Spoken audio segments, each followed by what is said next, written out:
At the tail end of last year, Wizards of the Coast released Ultimate Masters, a set stuffed full of excellent reprints for a variety of different formats. We got much needed modern reprints like Liliana of the Veil and Snapcaster Mage, to legacy staples like Back to Basics. Yet the set also featured a myriad of fresh new cards for Magic's greatest budget format, Pauper. When the set released, I made a video covering the best cards of the set for the all-common Legacy Light format. Many of my assessments were accurate, with Foil being so good it was effectively removed from the format thanks to the eventual banning of Gush. Fire and Ice took a bit to get going in the wake of Foil's reign, but now it's finally got a bit more of a chance to shine. Unfortunately, my favorite new Pauper card from the set, Resurrection, didn't get to see all that much play. Despite the strong nostalgia and clear power the card represented, the double white mana cost was just too steep a price for a deck that largely wants nothing to do with white. But on Thursday, June 27th, however, Wizards made a gigantic announcement that would change the face of Pauper forever. Unification of Pauper and online legalities. A fresh ban list reflective of these changes. Full Gatherer support and the ability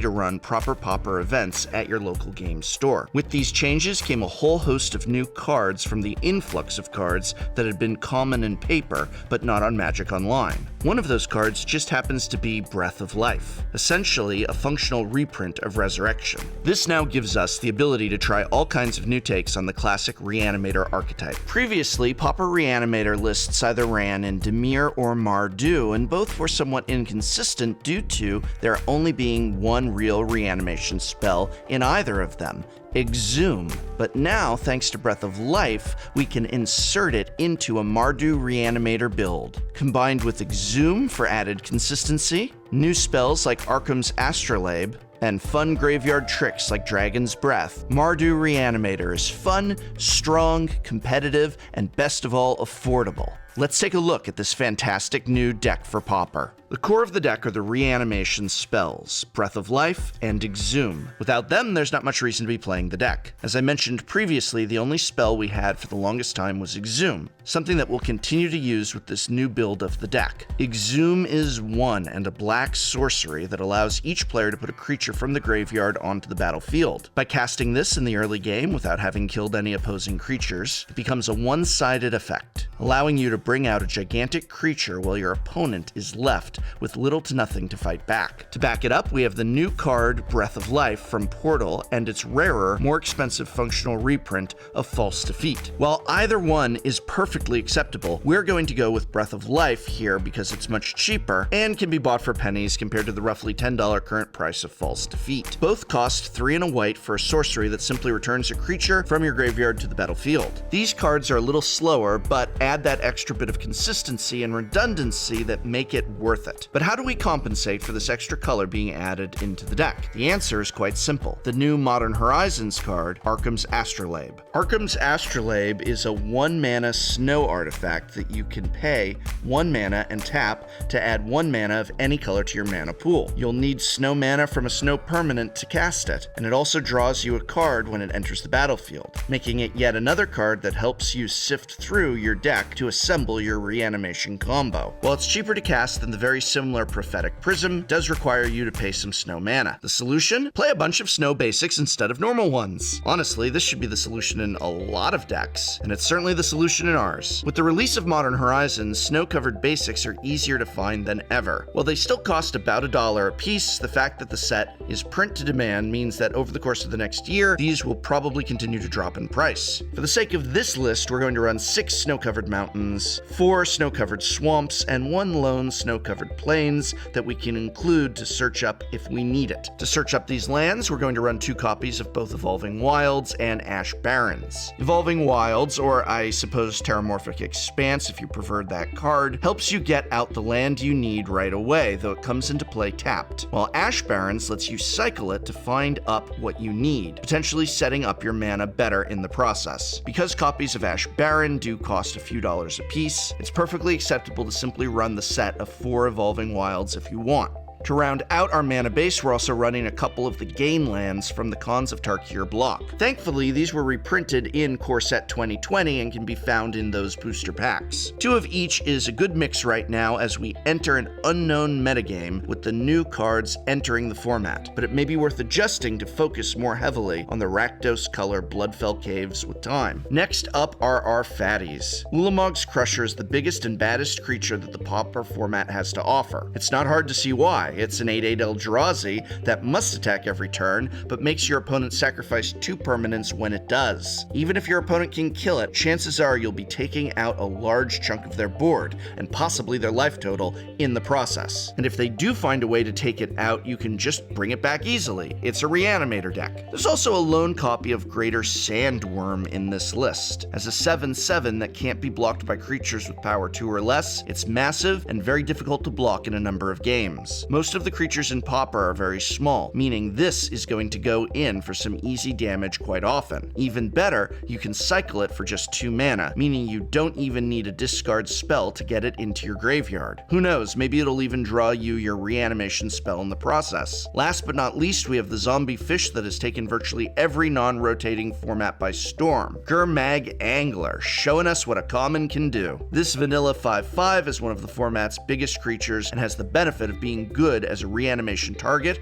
or just by casting it on its own. Even though its mana cost is 5 and a black, the Delve mechanic allows you to instead exile cards from your graveyard to make it much cheaper to bring out, meaning you can effectively cast it for just 1 black mana. Even if it then gets countered or dies to removal, you can simply just reanimate it or fuel a second angler instead. So now let's look at some of the ways you can get these cards into the actual graveyard, starting with Faithless Looting. Faithless Looting is a sorcery for 1 red mana that allows you to draw 2 cards and discard 2 cards. This allows you to put cards into your hand and then decide what's good to go. Even better, it has flashback for 2 and a red, allowing you to recast it once again from your graveyard in a pinch. Should you already have what you want or else have too little gas and too many cards, you can instead go for Tormenting Voice or Cathartic Reunion. Both are very similar riffs on the exact same card. Each one costs 1 and a red and requires you to discard a certain number of cards to draw that many cards, plus 1. Tormenting Voice makes you discard 1 card to draw 2,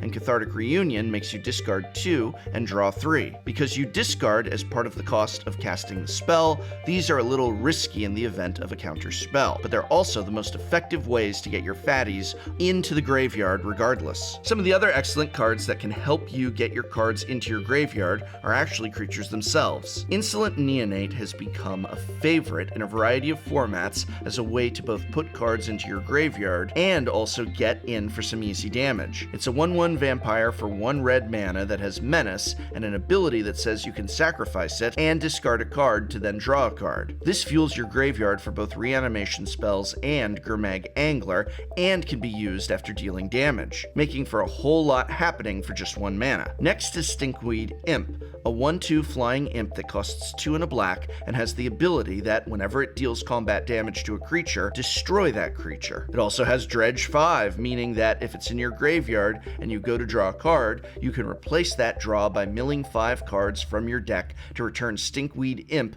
to your hand. This fills your graveyard with reanimation targets, angler fuel, and also gives you a deterrent that makes your opponent not want to attack you. To round out the deck, we have a few extra cards that help the game plan, but aren't quite as essential to the core strategy as the prior cards. The first of these cards is Dragon Breath. Dragon Breath is an aura that costs 1 and a red to put onto a creature. It gives that creature both haste and fire breathing, meaning you can pay 1 red mana to give the creature +1/+0 until end of turn. The real advantage to this card is that if it's in your graveyard and you have a creature with 6 or greater CMC enter the battlefield, you may return Dragon Breath to the battlefield attached to that creature. This means that if you have it in your graveyard and you play an Ulamog's Crusher, you can attack in and wipe out their whole board as early as turn 2. The last card to discuss in the main deck is Duress, a very simple card that, while not often main deckable in most decks in all formats, including Pauper, helps us set up our game plan more effectively. By using Duress, we can remove counter magic and kill spells from our opponent's hand, or else remove cards that might otherwise kill us, like Ancestral Mask from a Bogles player, and by doing this, it clears a path for us to effectively drop our big fatties as soon as humanly possible, with as little disruption as possible in the process. Now let's have a look at the sideboard. A number of these cards were made legal recently through the unification of the format, and they really shine here. We're going to start with Red Elemental Blast. Hey, it's a tradition of all red Pauper decks, finding yourself running some number of Pyroblasts. This helps with your blue spells and permanents with ease. This helps you deal with blue spells and permanents with ease, but can be somewhat costly to your wallet. Thankfully though, this is not one of the decks that wants to benefit from the marginal upgrade that card provides, so we will run Red Elemental Blast here instead. Due to a higher number of printings, both online and in paper, it's much more affordable and basically does the same thing. 1 red mana to counter a blue spell or destroy a blue permanent. Next up is Darkness, another new card entering the format for the very first time. Darkness is a single black mana to prevent all combat damage dealt this turn. It's a black fog, and it's great at slowing down certain aggressive strategies. While we've certainly had this effect in white for some time, we're more likely going to be hitting our black mana instead, thereby making this card a much more effective option for the deck. Tormod's Crypt, the classic 0-mana artifact that you can tap and sacrifice to exile an opponent's entire graveyard. Electrickery and Swirling Sandstorm, 2 forms of board wipe. Electrickery is one we're all familiar with, but Swirling Sandstorm also means some real business, dealing 5 damage to all non-flying creatures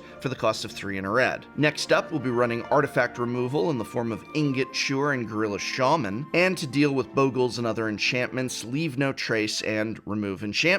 Now, Bogles can be a lot tougher to deal with than it may seem at first glance, and since our Rakdos version of Reanimator does not run Edict effects, we're really going to rely on some sideboard strategy here. Keep in mind that while Remove Enchantments has now entered the format and is a great way to absolutely cripple Bogle's strategy, that the card has not yet been added to Magic Online, even though it is Pauper legal now. So make sure you email Wizards of the Coast at magiconlinefeedback@wizards.com to tell them you want this and any other cards that may interest you as well. And finally, as an additional and arguably better way to fight against decks like Bogles, Elves, and even Burn, we're going to be running Standard Bearer, a fantastic card that will force them to target our bearer instead of their own creatures. This is another must-have for our sideboard. There's still plenty of room to grow with this deck, and plenty of other options that can be added as well. With the addition of Snow-Covered Basics, you can run Skred as a way to get rid of creatures, or even Ashes to Ashes to take out multiple at once. Wizards is also constantly putting out bigger and better creatures with every set,